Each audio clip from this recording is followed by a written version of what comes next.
বাংলার পরিযায়ী শ্রমিকের ক্ষতবিক্ষত দেহ উদ্ধার হয়েছে মুম্বাইয়ের রেল লাইনের ধার থেকে।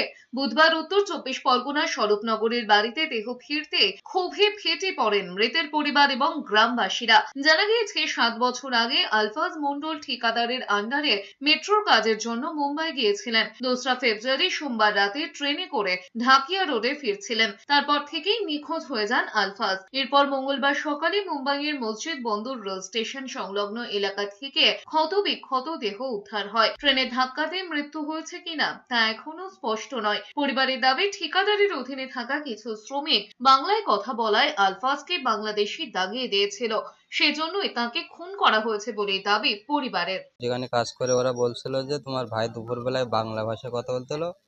ওরা বেশিরভাগ তো সব উত্তরপ্রদেশে কাজ করে, উত্তরপ্রদেশের লোক। বাংলায় কথা বলতেলো, তো বলে তোর ভাই একটু টেনশনে ছিল। ওরা আর কিছু বলিনি, করে ওরা বাংলা বোঝে না।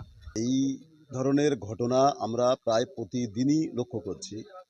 দেশের বিভিন্ন প্রান্তে আমাদের রাজ্যের পরিযায়ী শ্রমিকরা তারা গিয়ে আক্রান্ত হচ্ছে, মার খাচ্ছে, কোথাও মৃত্যু, পিটিয়ে মারা ইত্যাদি এই নানা ধরনের ঘটনা ঘটছে। এই যে বারবার এই ঘটনাগুলো কেন হচ্ছে?